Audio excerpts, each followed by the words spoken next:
Let's Mike Career.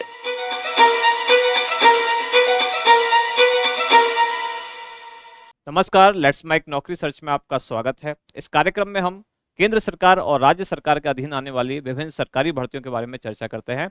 इसके अलावा private sector में भी कौन कौन सी जॉब के आपके सामने ऑप्शन है, उनके बारे में भी हम डिस्कशन करते हैं। आज हम देखने वाले हैं राजस्थान सरकार के द्वारा 3 भर्ती परीक्षाओं के बारे में विज्ञापन जारी किया गया। राजस्थान सरकार के भी अधीन ये जो राजस्थान कर्मचारी चयन बोर्ड है, इसके द्वारा 3 अलग अलग नोटिफिकेशन जारी किए गए। एक ही दिन ये तीनों नोटिफिकेशन जारी किए गए। कौन कौन सी भर्तियां हैं, क्या उनके पैरामीटर है, वेतन कितना मिलेगा, संविदा पर है या परमानेंट है यानी कि कॉन्ट्रैक्ट बेसिस पर है या जो रेगुलर भर्ती है उस आधार पर है, आयु सीमा क्या रखी गई है, पात्रता की शर्तें क्या है, फॉर्म कब से आएंगे, आवेदन कब से शुरू होंगे, आवेदन की अंतिम तिथि क्या है, एज लिमिट कितनी होगी, आरक्षण किनको क्या मिलेगा, अदर स्टेट वालों के लिए क्या होगा। इस तरह के जो सारे सवाल है उन सब का जवाब हम यहाँ ढूंढने की कोशिश करेंगे। सबसे पहले आप ये देखें कि किस विभाग ने, ये राजस्थान कर्मचारी चयन बोर्ड ने ये भर्तियां निकाली हैं और किस विभाग के अधीन। ये है राज्य कृषि प्रबंधन संस्थान। यहाँ ये यहाँ तो ये राजस्थान कर्मचारी चयन बोर्ड का ऑफिस है। अब इसकी भर्तियों के बारे में बात करते हैं। कौन सी भर्ती है? कृषि पर्यवेक्षक। सबसे पहले कृषि पर्यवेक्षक, जिसमें विज्ञापित पदों की संख्या, कुल संख्या है 1100 जिसमें गैर अनुसूचित क्षेत्र के हैं 944 और अनुसूचित क्षेत्र के हैं 156। ये भर्तियां निकाली गई हैं। इसके बारे में इन्होंने बताया कि कृषि विभाग राजस्थान के लिए राजस्थान कृषि अधीनस्थ सेवा 1978 और उसके द्वारा बाद में जो संशोधित चतुर्थ श्रेणी सेवा है यानी कि भर्ती एवं सेवा की अन्य शर्तें 2014 का जो नियम है, इसके अनुसार ये भर्ती निकाली गई है। अब इसमें न्यूनतम आयु रखी गई है 18 वर्ष और अधिकतम आयु रखी गई है 40 वर्ष। और सबसे इंपॉर्टेंट सवाल जो आपका होता है कि सैलरी कितनी मिलेगी, तो इसमें पे मैट्रिक्स लेवल 5 के अनुसार जो आपको राज्य सरकार की सैलरी बनती होगी वो आपको दी जाएगी। कौन कौन इसके लिए अप्लाई कर सकते हैं यानी कि पात्रता और शैक्षणिक योग्यता क्या क्या है, अब इस पर नजर डालते हैं। इस भर्ती के लिए पात्र होने के लिए आपको क्या क्या चाहिए। सबसे पहला, भारत में विधि द्वारा स्थापित किसी मान्यता प्राप्त विश्वविद्यालय से बीएससी कृषि में यानी कि एग्रीकल्चर में बीएससी की डिग्री या बीएससी कृषि उद्यान इसमें ऑनर्स वाली डिग्री, या इसके अलावा किसी मान्यता प्राप्त बोर्ड से 10+2 योजना के अधीन कृषि के साथ सीनियर उच्च माध्यमिक या पुरानी योजना के अधीन कृषि के साथ उच्च माध्यमिक, ये सब उनके पास हो। और इसके साथ साथ ये और है, इंग्लिश वाला नहीं हिंदी वाला, यानी ये अनिवार्य है। और ये अथवा का मतलब नहीं है। यहाँ क्या होगा, देवनागरी लिपि में हिंदी में कार्य करने का ज्ञान और राजस्थान की संस्कृति का ज्ञान, ये होना आपको आवश्यक है, अनिवार्य है, तभी आप इस वैकेंसी के लिए, इस भर्ती के लिए अप्लाई कर पाएंगे। अब जानते हैं कि आवेदन कब से शुरू होंगे और इसके लिए शुल्क क्या रखा गया है। तो इसके बारे में अभी सूचना नहीं दी गई है। अभी कहा गया है ऑनलाइन आवेदन एवं पंजीयन शुल्क के बारे में सूचना यथा समय विस्तृत विज्ञापन में जारी कर दी जाएगी। अभी विस्तृत विज्ञापन नहीं आया है, संक्षिप्त विज्ञापन, केवल 1 पेज का नोटिफिकेशन जारी किया गया। अभी तो केवल इतना बताया गया है कि कौन सी भर्ती है और उसके पदों की संख्या कितनी है। डिटेल में नोटिफिकेशन आना अभी बाकी है। परीक्षा का आयोजन, तो ये भी अभी जारी नहीं किया गया है कि किस डेट पर परीक्षा का आयोजन होगा। एक सामान्य लाइन लिख के छोड़ दी है कि बोर्ड द्वारा उक्त पदों पर भर्ती परीक्षा हेतु विस्तृत विज्ञापन सूचना यथा समय जारी कर दिया जाएगा, अभी नहीं किया गया है। अन्य कुछ बिंदु जैसे कि शैक्षणिक योग्यता, वेतनमान, आरक्षण के प्रावधान, पंजीयन शुल्क, आवेदन प्रक्रिया, पदों का वर्गीकरण, आयु में छूट के प्रावधान, आयु आवेदन में संशोधन की प्रक्रिया, परीक्षा की स्कीम और पाठ्यक्रम, इन सब की सूचना भी अभी जारी नहीं की गई है। विस्तृत विज्ञापन आना बाकी है, उसमें ये सब जारी कर दिए जाएंगे। ये नोटिफिकेशन कब जारी किया गया? ये नोटिफिकेशन अभी 16 या 17 तारीख को जारी किया गया है। नीचे जहां सचिव के हस्ताक्षर हैं वहां उनकी डेट भी दी गई है। तो पहली भर्ती तो ये है राजस्थान कर्मचारी चयन बोर्ड द्वारा कृषि पर्यवेक्षक के पद पर भर्ती, जिसमें पदों की कुल संख्या रखी गई है 1100, जिसमें टीएसपी नॉन टीएसपी में बांटा गया। नॉन टीएसपी में है 944 और टीएसपी में है 156। अब दूसरी भर्ती की तरफ चलते हैं। ये भी कर्मचारी चयन बोर्ड द्वारा ही, राजस्थान कर्मचारी चयन बोर्ड द्वारा ही निकाली गई है और इस भर्ती का नाम है आयुष अधिकारी। क्या है आयुष अधिकारी? संविदा आयुष अधिकारी, आयुर्वेद में, होम्योपैथी में या फिर यूनानी में इसके लिए सीधी भर्ती 2025 निकाली गई है। क्या है ये, इसको समझते हैं। राष्ट्रीय स्वास्थ्य मिशन चिकित्सा और स्वास्थ्य विभाग जयपुर ने यानी कि राजस्थान सरकार ने ये कॉन्ट्रेक्चुअल बेस पे निकाली है संविदा पर, contractual hiring to civil post rule 2022 और उसका जो संशोधन रूल आया दोबारा उसके तहत कुल 1535 पदों पर यह भर्ती निकाली गई है। संविदा पर है, कॉन्ट्रेक्चुअल बेस पर है। अब इसमें नॉन टीएसपी क्षेत्र में रखे गए हैं 1340 पद और टीएसपी में रखे गए हैं 195। आयु सीमा की बात करें, अभी जो कृषि पर्यवेक्षक में हमने देखा वहां तो न्यूनतम आयु है 18, अधिकतम 40। यहाँ न्यूनतम है 21 और अधिकतम है 40। और यहाँ फिक्स पे है कितना, ये है 28,050 रुपये प्रति माह, क्योंकि ये कॉन्ट्रेक्चुअल बेस पर है तो यहाँ फिक्स पे है। अब आते हैं अगली बात पर कि इसमें पात्रता और शैक्षणिक योग्यता क्या क्या चाहिए। अब ये आयुष यानी कि हेल्थ डिपार्टमेंट से संबंधित है तो कुछ स्पेसिफिक डिग्री ही आपको चाहिए, हर कोई इसके लिए अप्लाई नहीं कर सकता। कौन कौन सी? डिग्री ऑफ भेषजाचार्य यानी कि दवाइयों के विज्ञान में, जिसको हम इंग्लिश में वैसे फार्मेसी कहते हैं या आयुर्वेद वगैरह में भेषजाचार्य।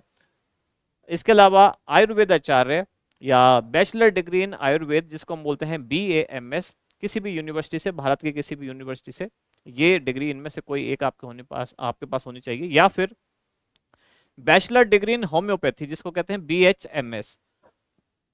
ये चिकित्सा की अलग अलग विधियां हैं, जैसे एक होता है एलोपैथी, एक होता है आयुर्वेद, एक होता है होम्योपैथ, एक यूनानी।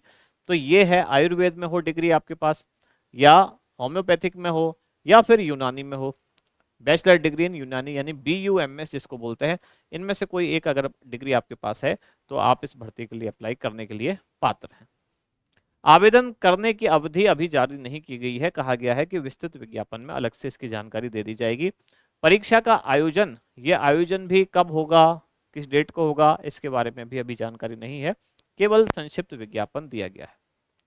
शैक्षणिक योग्यता, वेतनमान, आरक्षण के प्रावधान, पंजीयन शुल्क, आवेदन प्रक्रिया, पदों का वर्गीकरण, आयु में छूट, आवेदन में संशोधन की प्रक्रिया, परीक्षा की स्कीम, पाठ्यक्रम, ये अभी विस्तृत विज्ञापन में जारी किए जाएंगे। यानी अभी केवल एक शॉर्ट में जानकारी दी गई है, डिटेल में अभी जानकारी आना बाकी है। अभी बस इतना बताया गया है कि भाई भर्ती निकाल दी है और जो लोग इस एग्जाम से जुड़े हुए हैं वो अपनी तैयारी शुरू कर सकते हैं। अगली भर्ती के बारे में और बात करते हैं, ये भी इसी ने निकाली है यानी कि कर्मचारी चयन बोर्ड ने। अब इसमें एक साथ ही इस विज्ञापन में कई सारी भर्तियां हैं, कई सारी पदों पर ये भर्ती निकाली है। कौन कौन से हैं इनको भी देखते हैं।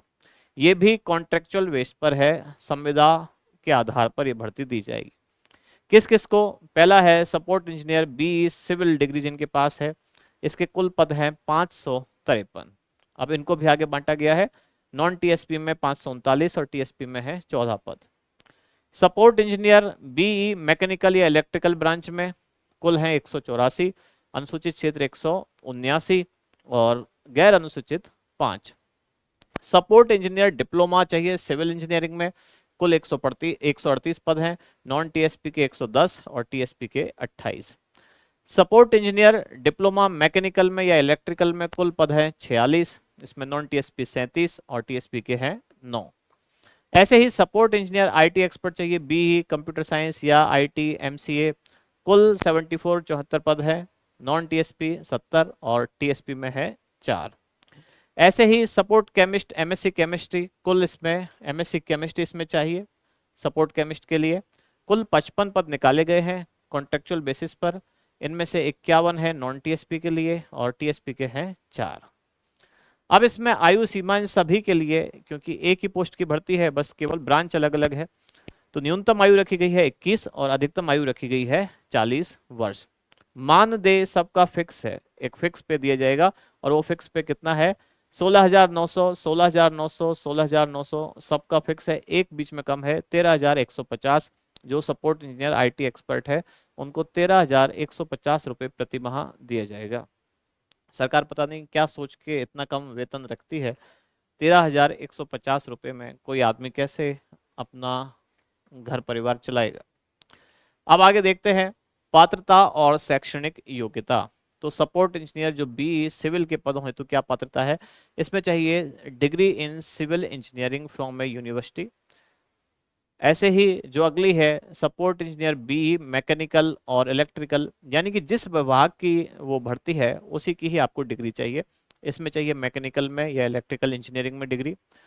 सपोर्ट इंजीनियर जो डिप्लोमा, अब तो डिप्लोमा है तो यहाँ केवल डिप्लोमा चाहिए। सिविल में, सिविल इंजीनियरिंग में डिप्लोमा आपको चाहिए। सपोर्ट इंजीनियर मैकेनिकल और इलेक्ट्रिकल के लिए इन दोनों विभागों में डिप्लोमा चाहिए। सपोर्ट इंजीनियर जो आईटी एक्सपर्ट है, इसमें आपको चाहिए B degree in computer science या संबंधित जो क्षेत्र है इसमें IT MCA from a recognised university. इसके अलावा सपोर्ट केमिस्ट के पद के लिए क्या चाहिए, MSc in chemistry from a university established by law in India और फ्रॉम ए रिकॉग्नाइज्ड इंस्टीट्यूशन। ये तो हो गई सामान्य सी बातें। अब बताया गया है आवेदन करने की तिथि वगैरह कब, तो इसके बारे में कहा गया है कि अभी आवेदन पत्र, पंजीयन शुल्क, इन सब के बारे में जानकारी नहीं दी गई है। विस्तृत विज्ञापन अलग से आएगा, उसमें ये जानकारी दी जाएगी। परीक्षा का आयोजन कैसे होगा, तो ये भर्ती कंप्यूटर आधारित परीक्षा होगी, सीबीटी कंप्यूटर बेस्ड टेस्ट होगा। टैबलेट आधारित परीक्षा या ऑफलाइन आधारित परीक्षा कैसे भी करवाई जा सकती है, कोई अभी तय नहीं है। परीक्षा के संबंध में अभी विस्तृत सूचना बोर्ड की वेबसाइट पर अलग से जारी की जाएगी। प्रेस विज्ञप्ति अभी आनी बाकी है, अभी केवल सामान्य जानकारी दी गई है। पंजीयन शुल्क कितना होगा, आवेदन की प्रक्रिया, पदों का वर्गीकरण, आयु में छूट, इसके अलावा परीक्षा की स्कीम, पाठ्यक्रम, इन सब के बारे में भी अभी विस्तार से जानकारी आनी बाकी है। अभी ये जानकारी सामने नहीं आई है। अभी केवल विभाग ने इतना बताया है, कर्मचारी चयन बोर्ड ने इतना बताया है कि राजस्थान में 3 अलग अलग डिपार्टमेंट में भर्तियां आई हैं। 3 अलग अलग विभाग की हमने भर्ती देखी। सबसे पहले एग्रीकल्चर में, कृषि विभाग में, फिर हमने देखा आयुष विभाग में, और यहाँ हमने इंजीनियरिंग की कुछ बातें देखी। ये सब कॉन्टेक्चुअल बेस पर होनी बाकी है।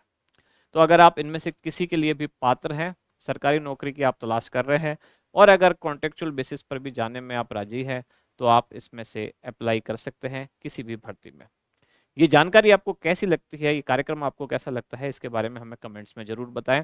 और इसी तरह की महत्वपूर्ण जानकारियों के लिए जुड़े रहिए लेट्स माइक के साथ। धन्यवाद।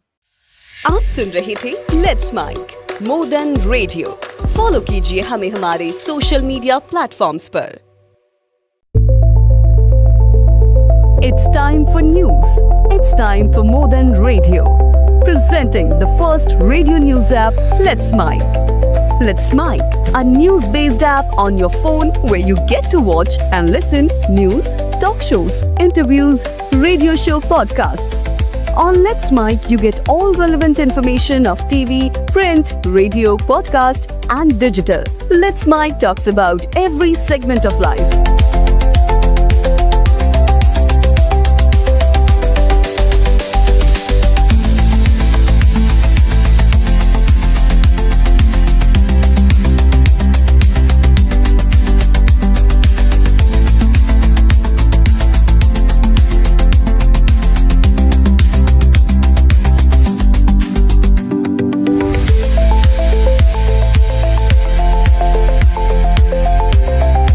Download the app now from Play Store. Available both on Android and iOS mobile phones. Follow us on YouTube, Instagram, Twitter, LinkedIn, Facebook, Telegram, WhatsApp, Snapchat. Let's talk, let's connect, and let's mic.